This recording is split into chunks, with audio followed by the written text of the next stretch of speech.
इंदौर शहर में निवास करता हूँ। मुझे हृदय में हार्ट अटैक, डॉक्टरों की भाषा में मुझे अटैक आया हुआ था। उसके कारण मुझे परेशानी हो रही थी। 25 जनवरी की रात अचानक मुझे उल्टियाँ हुई 11:30-12 बजे के दौरान, और रात को उसके अलावा मुझे कोई भी ऐसा दर्द का कोई सिम्टम नहीं उभरा। सुबह कोरोना के कारण डॉक्टर से फ़ोन पे बात हुई तो उन्होंने मुझे बोला कि आप एक काम करिए कि ईसीजी निकलवा लीजिए और इसका चेस्ट का एक्सरे निकलवाइए करके आप।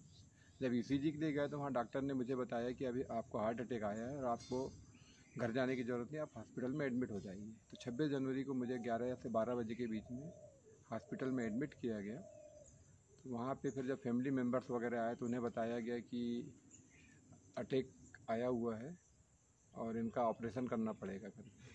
फिर जब उन्हें ऑपरेशन के लिए बोला गया तो उन्होंने बताया कि लंग्स में पानी भर गया है, तो अभी एंजियोग्राफी नहीं की जा सकती है। तो 27 को फिर उन्होंने एंजियोग्राफी करी और उसमें उन्होंने बताया कि एक 100% ब्लॉक है, 90% ब्लॉक है और 70% ब्लॉक है, ऐसा मुझे बताया गया। और उन्होंने फिर जो 100% वाले ब्लॉकेज में एक स्टेंट डाला। उसके बाद भी मुझे घबराहट होती थी, थोड़ा दवाइयाँ जो चल रही थी। डॉक्टरों ने बहुत सावधानी बरतने को बोला था कि आपको सीढ़ियाँ नहीं चढ़नी है, कम पानी पीना है। नींद मुझे नहीं आती थी, बैठे बैठे मतलब बैठ के ही सोना पड़ता था, लेट के मैं नहीं सो पाता था। फिर मुझे कुछ परिचितों ने मुझे माधव बाग के बारे में बताया कि माधव बाग ऐसी जगह कि आप वहाँ जाइए करके। कोरोना का समय चल रहा था और लोग भ्रांतियाँ इतनी ज़्यादा फैली हुई थी, इस चक्कर में हम यहाँ आ नहीं पाए माधव बाग में उस समय। फिर अभी इसके बारे में कुछ मित्र, बहुत जो फैमिली मेम्बर्स थे, फैमिली टर्म्स जिनसे थे हमारे, उनने हमें बताया कि आप एक बार जाके देखिए वहाँ पे, और वहाँ आपको जाके बहुत फ़ायदा होगा। और जब हम यहाँ पे आए तो यहाँ के जो परिसर में प्रवेश करने के बाद लगा ही नहीं कि हम किसी चिकित्सालय में आए हैं करके। हम लोगों के दिमाग में जो भ्रांति या पिक्चर बनी हुई थी पहले माधव बाग को लेके, वो बिल्कुल अलग ही थी। हमें लग रहा था कि यहाँ पे जो भी चीज़ है वो सब वो नाड़ी देख के और मतलब पाश्चात्य तरीके, पुराने तरीके से उसका यहाँ पे चेकअप और इलाज किया जाता है। लेकिन यहाँ पे आके जो हमने देखा कि आधुनिक जो आपका अनुसंधान जो है यहाँ पे, या जो बीमारियों की जो पहचान है उसके लिए पूरे आधुनिक तरीक़ों का उपयोग किया जाता है कि आपका बीपी की चेक किया जाता है, आपका ईसीजी मॉनिटर किया जाता है, आपका इको चेक किया जाता है कि क्या प्रॉब्लम है। और सबसे बड़ा जो बाहर मेडिकल टर्म्स में जो बताया जाता है कि आपके शरीर में इतने % ब्लॉकेज है, कि 90% ब्लॉक है, कि 80% ब्लॉक है, कि 70% है या 100% है। उससे एक दिमाग में या आदमी के मन में एक भय पैदा कर दिया जाता है कि इतना ज़्यादा ब्लॉकेज है तो आप सर्वाइव कैसे करेंगे, ज़िंदा कैसे रहेंगे आप। यहाँ पे हमें ये बताया गया कि जो आपकी जो नलियाँ होती है, जो ये आपका वेसल्स जो होती है, जो ब्लड सप्लाई का काम करती है, उसमें इलास्टिसिटी कितनी है। इलास्टिसिटी अगर अच्छी होगी तो ब्लॉकेज से मतलब ये कि आपने जब से खाना चालू किया तो आपके शरीर में ब्लॉकेज बनना चालू हो जाते हैं। अब ब्लॉकेज हर आदमी के शरीर में होते हैं, लेकिन जो आपके इसमें ब्लॉकेज हैं उसका साइज़ क्या है, उसके डेंसिटी क्या है।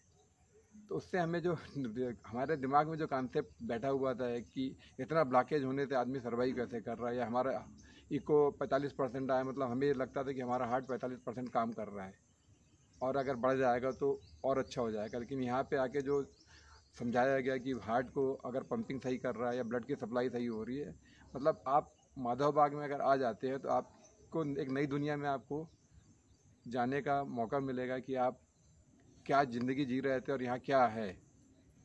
यहाँ की जो हम लोगों ने जो शुरुआत करी, तो सुबह हम लोगों की दिनचर्या 4 बजे सुबह से उठना हो जाता है हम लोगों का यहाँ पे।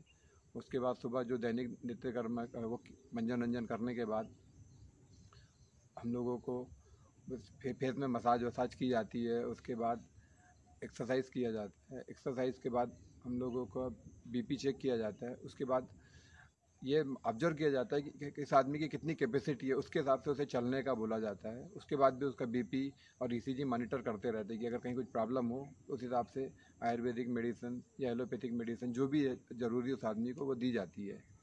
लोगों के दिमाग में एक यही बात है कि यहाँ पे सिर्फ आयुर्वेद की ही दवाई दी जाती है, ऐसा नहीं है। जो आपकी पुरानी दवाइयाँ चल रही है वो दवाइयाँ कंटिन्यूएशन में चलते रहती है। धीरे धीरे उसको मॉनिटर करते हुए उन दवाइयों को भी कम करते हैं सुबह की दिनचर्या में। इसके बाद हम लोगों को योगा, जैसे आपका एक्सरसाइज वगैरह हो गई, उसके बाद योगा के लिए 1 घंटा के लिए योगा सिखाया जाता है। योगा में हर तरह के आसन सिखाए जाते हैं और ये बताया भी जाता है कि किस आसन से हमें क्या फ़ायदा होगा, हार्ट के लिए क्या बेहतर है, डायबिटीज़ वाले पेशेंट के लिए कौन सा आसन करना बहुत अच्छा रहेगा।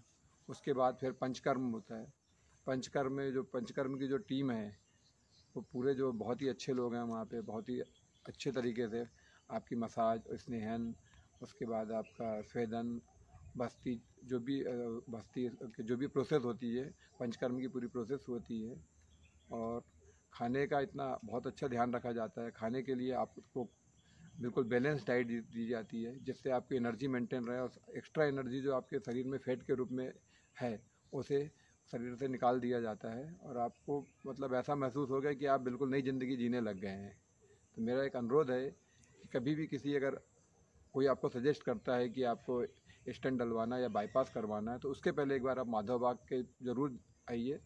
नागपुर के कोडाली से मैं हूँ। इसके अलावा इनका पूना के पास में भी बताया गया है कि पूना के पास में भी एक है वहाँ माधव बाग चिकित्सा केंद्र। तो आप कहीं भी आप उसको एक बार ज़रूर जाके देखिएगा। तो भविष्य में होने वाली जो परेशानियाँ ऑपरेशन से जो होती हैं उससे आप छुटकारा पा सकते हैं। धन्यवाद।